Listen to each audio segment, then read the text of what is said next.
Let me first make a declaration. One of the companies I'm invested in is a company that works in this venue. In fact, they are the ones that brought this podium. And they ought to know that I'm a man of modest elevation.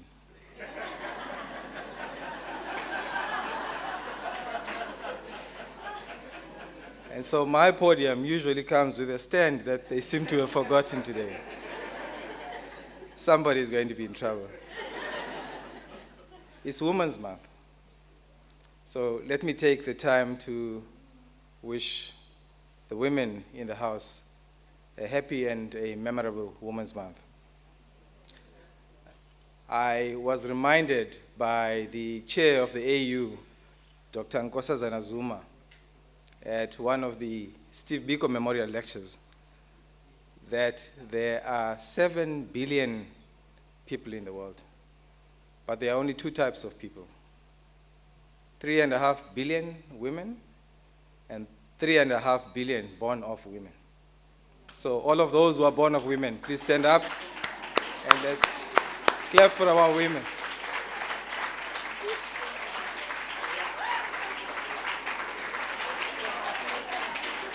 I actually meant the men in the house who must stand up and clap for our women.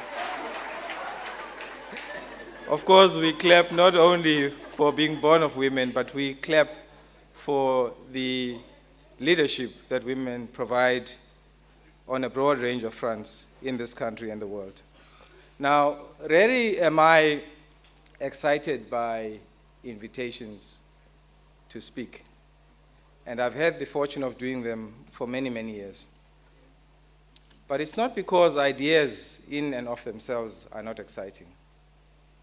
It's only because at my age, the balance of tomorrows is less than the sum of yesterdays. So my inclination is simply to get on with the business of doing things. I don't enjoy anymore the idea of talking about things and getting things done. But I was particularly excited to be invited to this conference. And I was excited because it deals with a part of my own history of which I'm extremely proud. And it also activates a part of my present of which I'm extremely addicted to. And I'll explain in a minute. But I was asked to speak about a brief that I was given as follows. I must speak about my life's journey with an emphasis on lessons that cohere with the spirit of Lead SA. And I struggled a little bit in the beginning with this. I come from a culture that is not given to speaking about self. It tends to emphasize the importance of the collective. But this is a struggle, in fact, that is misplaced. It comes from the binary narrative that has us believe that in life is either self or the collective. And sometimes it's framed as it's either Western or African. And I want to speak to the erroneous nature of this analysis and hopefully demonstrate that self is an important part of building the collective, as is collective of self. So as a preamble, let me open by saying that there is an inextricable link between history of a society and the story of the individual, between history and biography. The history of society is a tapestry that is woven out of the collective stories of the individuals in that society. And Lead SA challenges us to live our lives in a way that writes a powerful narrative about our country through the lives that we lead. This week, a number of young South Africans are doing exactly that, and they are doing it in Brazil. At the last count, I think we had 9. I don't know where we are at the moment. And we are still counting. This room is full of many who have done so in their own way. And I congratulate those that we celebrate today for having made the finals. Last night, I was invited to dinner and had the opportunity through Carl, Diane, and Standwa to meet with a number of them. Katie, Frank, Jonathan, and Emil are some of those that I got to meet, and to learn about their journeys that we must applaud. I also, of course, wish to acknowledge and pay a special tribute to Advocate Thuli Madonsela, who's with us today as our special guest. Now, if there is a South African who is the quintessential example of what it means to lead SA, it is Advocate Madonsela.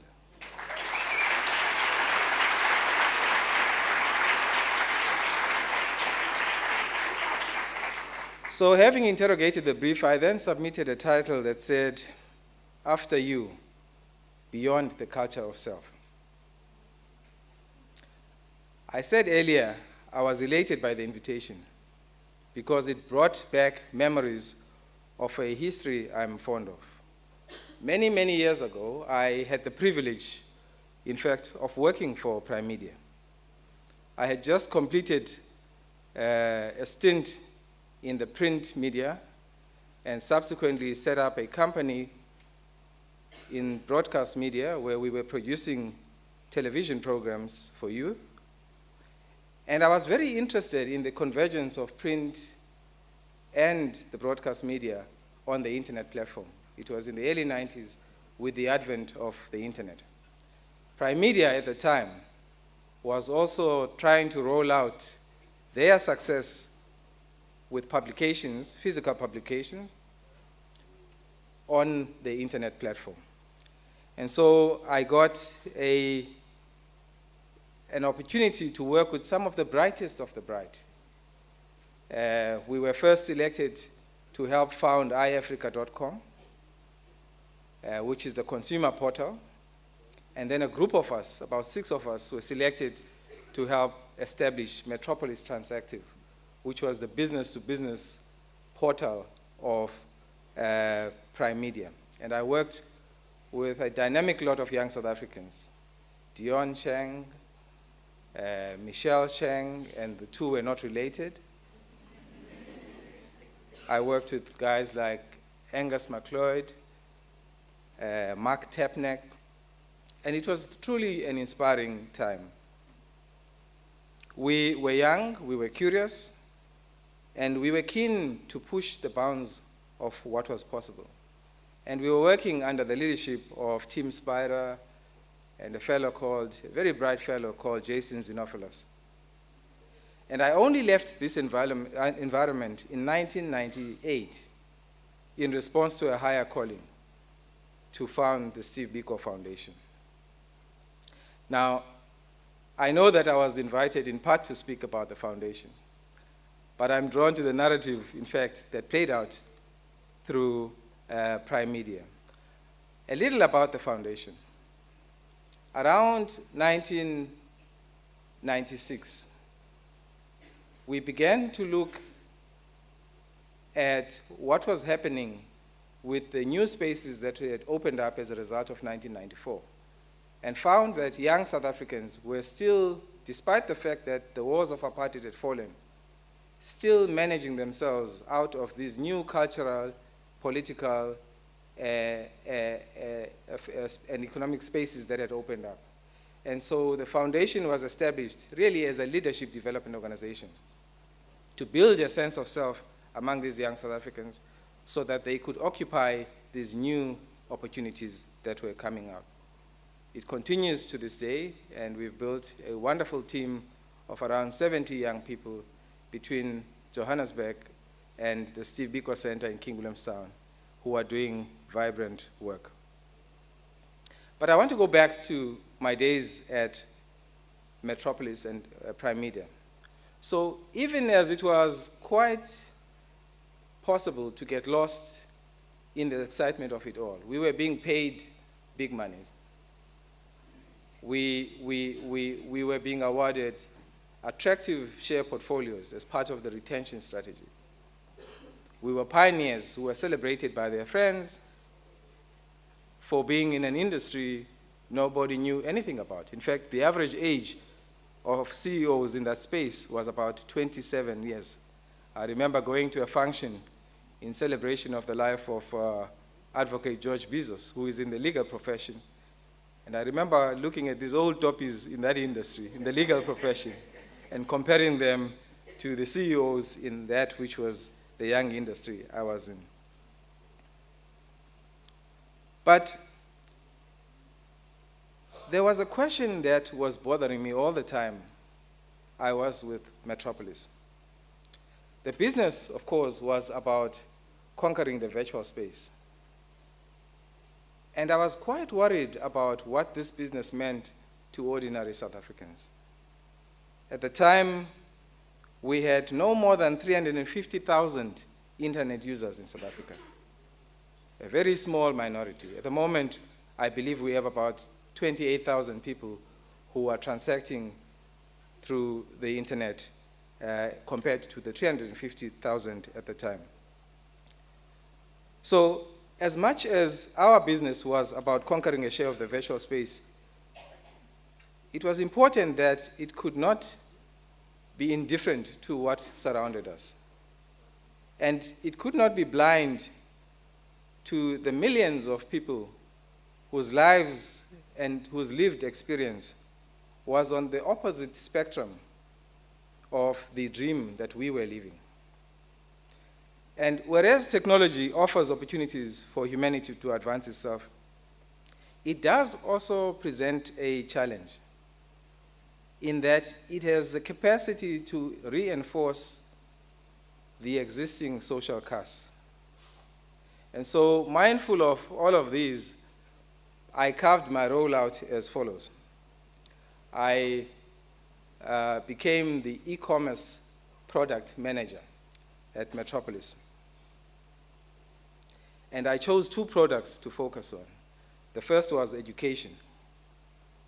And the idea was that around each industry, mining, technology, you name it, we would collate educational content that would be available on the internet in support of the paradigm of lifelong learning that was very popular at the time. The second product that I chose was job engines. And it was becoming evident that the internet was very popular as a search tool for jobs. In fact, we were clearly on the right track because I learned recently that about 37% of the jobs that are placed now in South Africa are placed from matching that has been done through the internet. And further to my daily job, I wormed my way into the CSI program. And fortunately, the company was responsive. And they gave me a couple of million rands. And in partnership with Rose University, we set up a chair of new media studies. And the idea there was to train young people who wanted to come into this internet space as new media journalists. And what we then did at the end of the program is that I recruited many of them to come and work for Metropolis as they came out of the program. If I recall correctly, the professor that anchored that program for us at the time was Roland Stanbridge. Now, here is why this gets exciting for me even further. Because of my responsibility at Metropolis, I then worked my way onto the group CSI program and worked with Easy Cash, who was the chair of Prime Media at the time, who was a father to William Cash, who was the CEO of Prime Media at the time. So in many respects, programs like Crime Line and Lead SA, which Prime Media so keenly embrace, are to me a continuation of a long-standing tradition I'm happy to have been a part of. And I want to thank Terry, the CEO, for founding Lead SA, for such great imagination. as to create a platform that will pull those that make us proud from the often lonely corners of their activism to bring them to the fore of national memory. And thank you also, Terry, for inviting me. I do feel like the prodigal son of this family.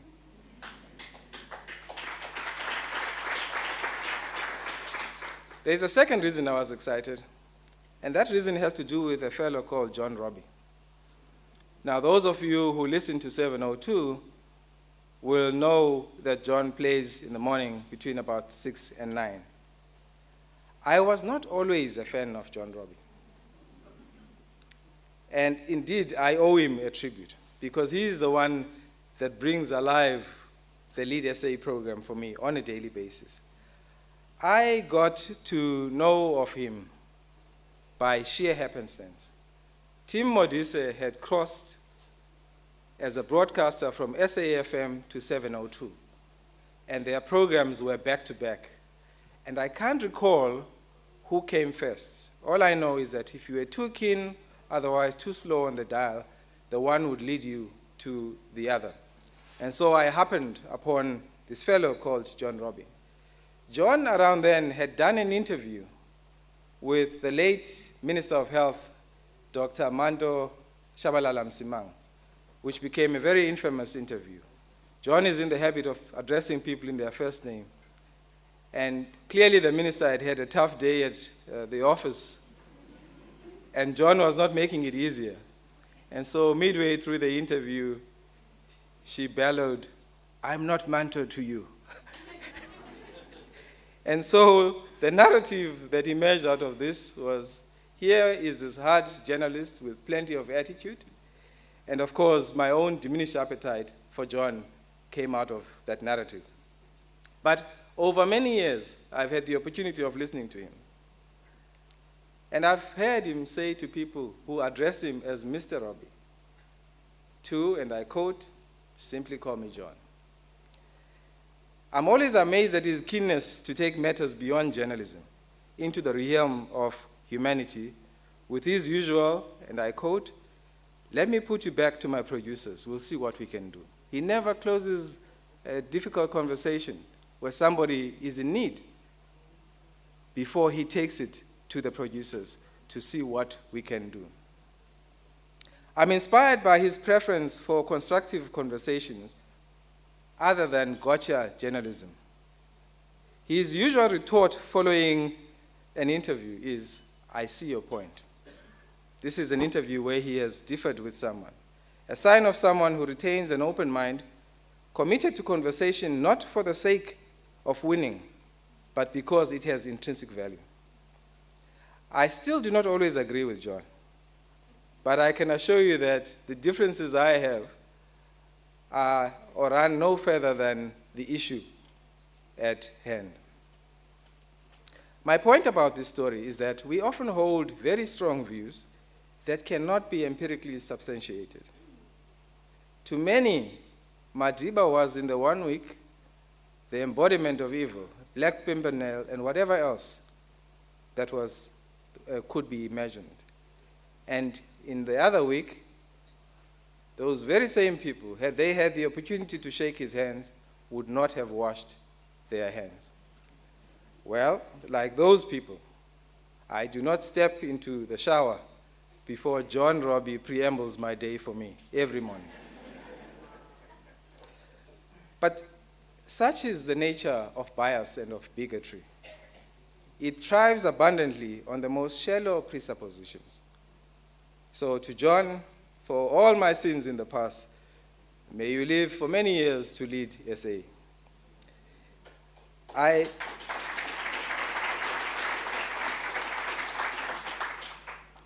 I've only got 3 issues that I want to touch on, perhaps as tools that could help us follow suit, tools that could help us be like the people that we are celebrating today.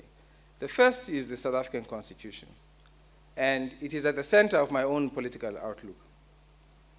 It's unique in a number of ways, but one of the ways in which it is outstanding is that in Section 10 of the Constitution of South Africa, we deal with the issue of our dignity and our humanity.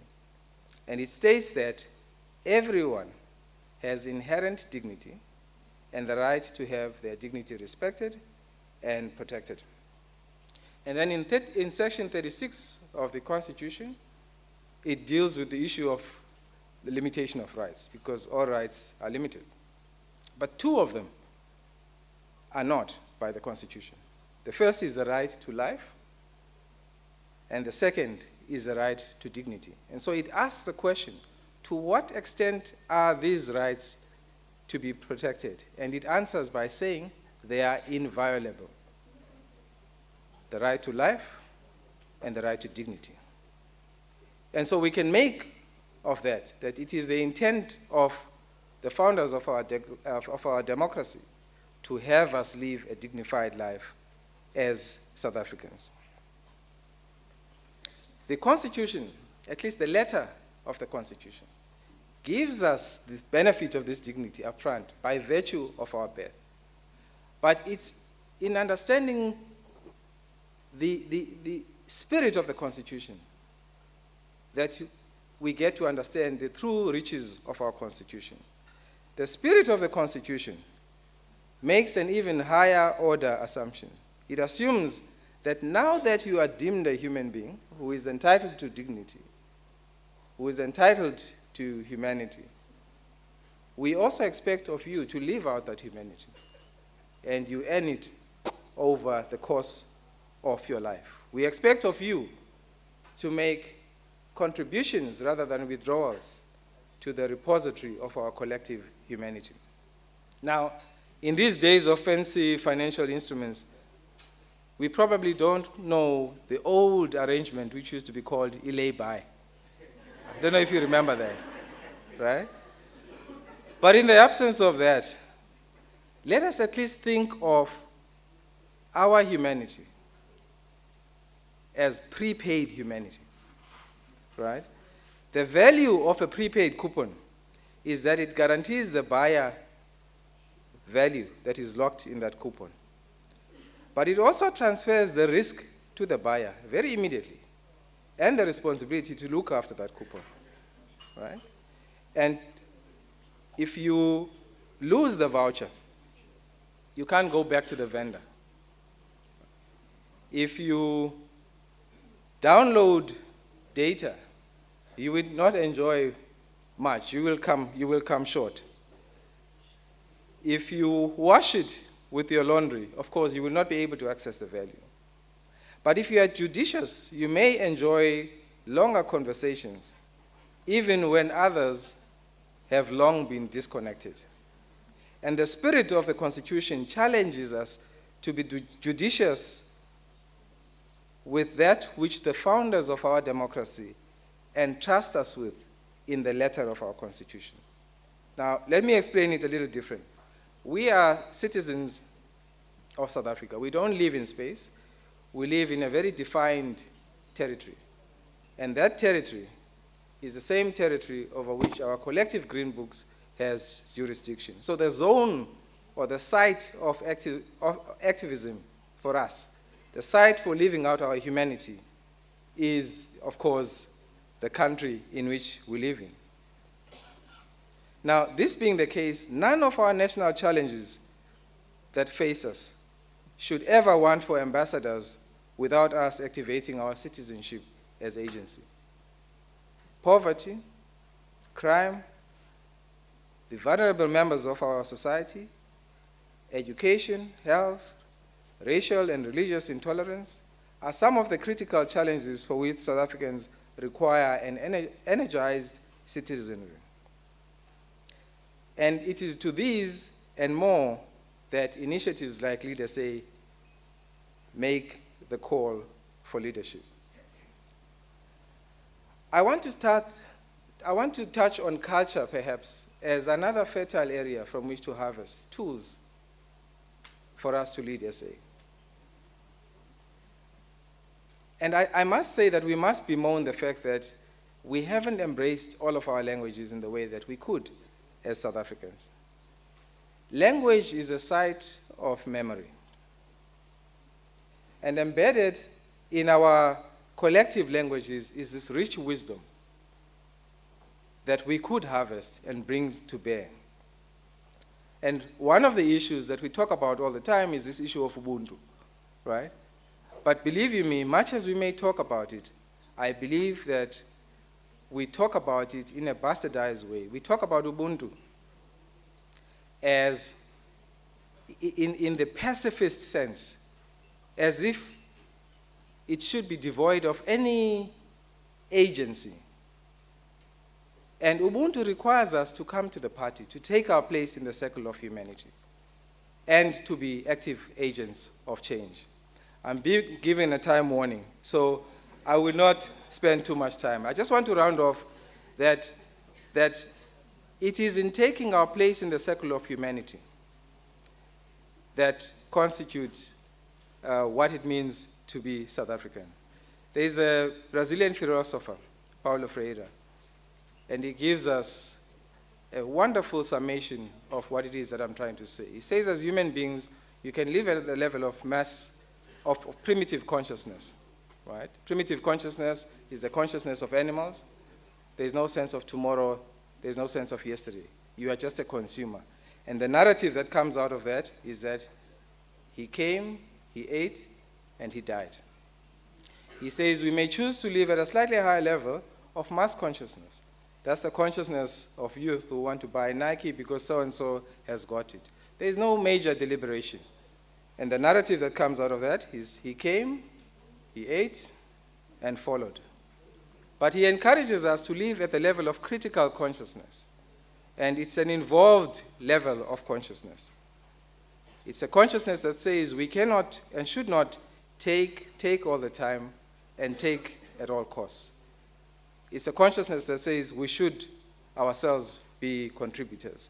And in this room are great examples of people who have lived in accordance with critical consciousness, who have lived in accordance with the theme of after you. And after you has a dual meaning. It's about opening doors for the others, as well as it is about leaving legacies. And today we are here to celebrate the legacies of those that have opened doors for others. Thank you.